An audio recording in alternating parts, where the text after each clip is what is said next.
The second epistle to the Thessalonians, often referred to as 2 Thessalonians and written to Thessalonians, is a book from the New Testament of the Christian Bible. It is traditionally attributed to Paul, as it begins, Paul, Silvanus, and Timothy, to the Church of the Thessalonians, and ends, I, Paul, write this greeting in my own hand, which is the distinguishing mark in all my letters. Modern scholarship is divided on whether Paul was the author or not. Many scholars question its authenticity based on what they see as differences in style and theology between this and the first epistle to the Thessalonians. Scholars who support its authenticity view it as having been written around 51–52 AD, shortly after the first epistle. Those who see it as a later composition, assign a date of around 81–15 AD. Composition. The authenticity of this epistle is still in widespread dispute.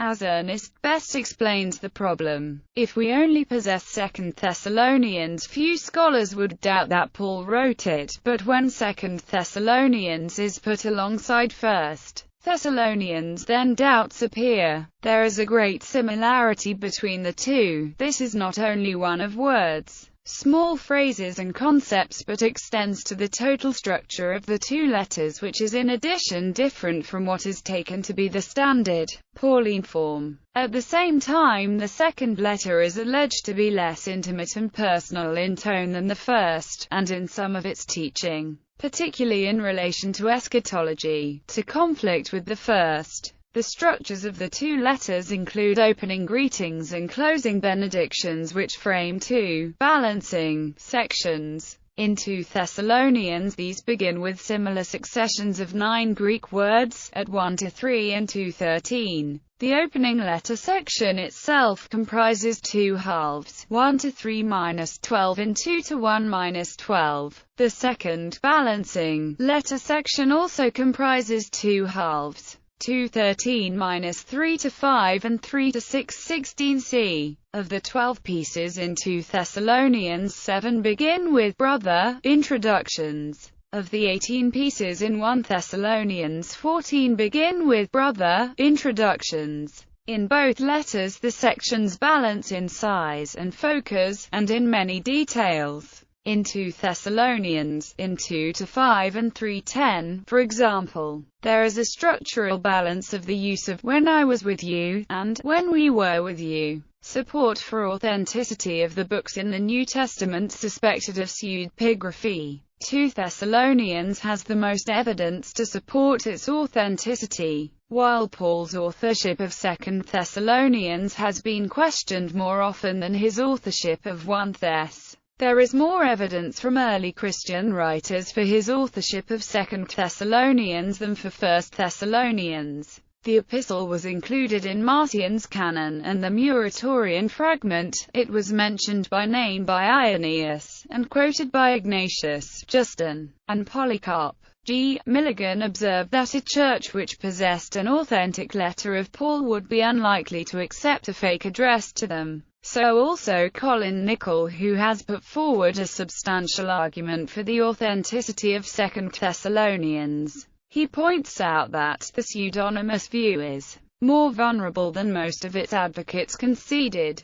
The lack of consensus regarding a date and destination reflects a dilemma for this position. On the one hand, the date needs to be early enough for the letter to have been accepted as Pauline. On the other hand, the date and destination need to be such that the author could be confident that no contemporary of 1 Thessalonians could have exposed 2 Thessalonians as a forgery. pp. 5–6. Another scholar who argues for the authenticity of this letter is Jerome Murphy O'Connor, admitting that there are stylistic problems between 2 Thessalonians and 1 Thessalonians. He argues that part of the problem is due to the composite nature of 1 Thessalonians once the text of this interpolated letter is removed and the two letters compared. Murphy O'Connor asserts that this objection is drastically weakened, and concludes, the arguments against the authenticity of 2 Thessalonians are so weak that it is preferable to accept the traditional ascription of the letter to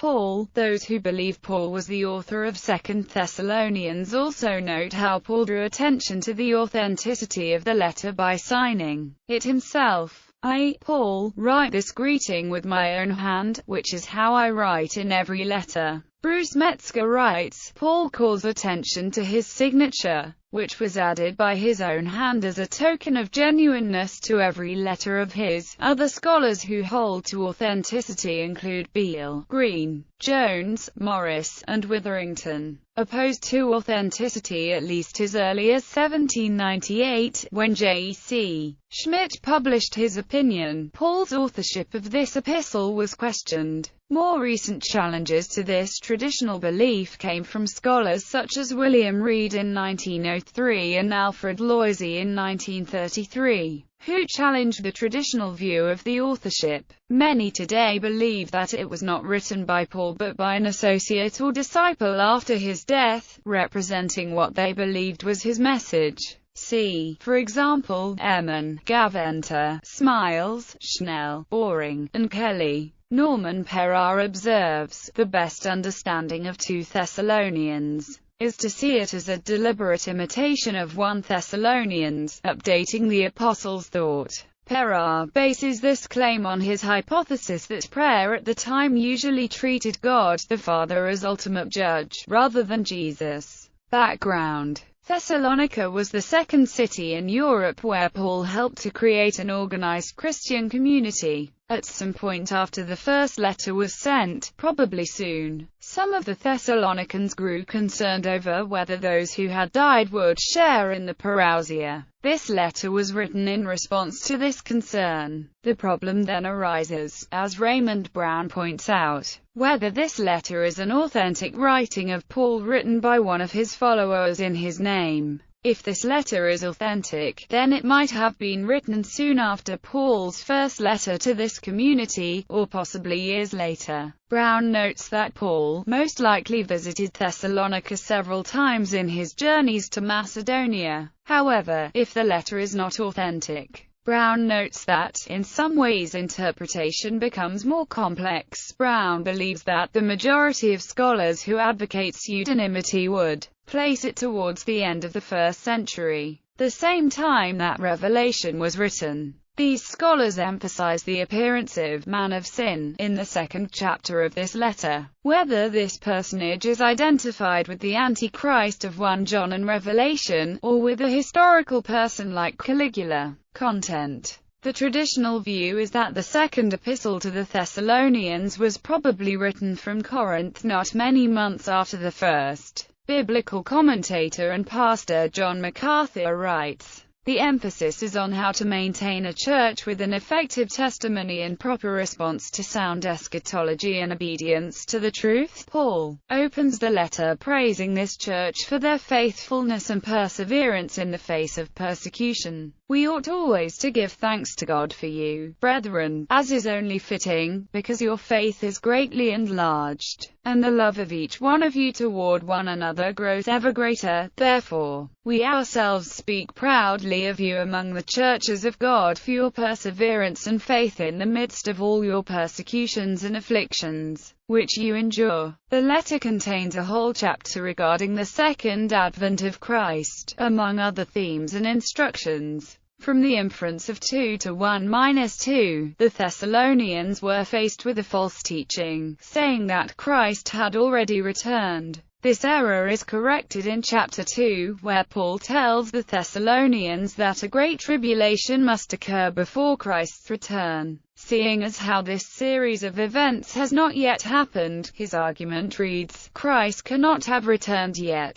He then expresses thanks that his readers were the elect of God, chosen for salvation and saved by his grace through faith, and thus not susceptible to the deception of the great apostasy, first mentioned here as is the catechon. The letter continues by encouraging the Thessalonian church to stand firm in the faith, and to keep away from every brother who leads an unruly life and not according to the tradition which you received from us. Do not associate with him, so that he will be put to shame. Yet do not regard him as an enemy, but admonish him as a brother. Paul ends this letter by saying, "I, Paul, write this greeting with my own hand." And this is a distinguishing mark in every letter. "This is the way I write. The grace of our Lord Jesus Christ be with you all." MacArthur writes, Paul added an identifying signature so his readers could be sure he was truly the author. A passage from this book reading, "For even when we were with you,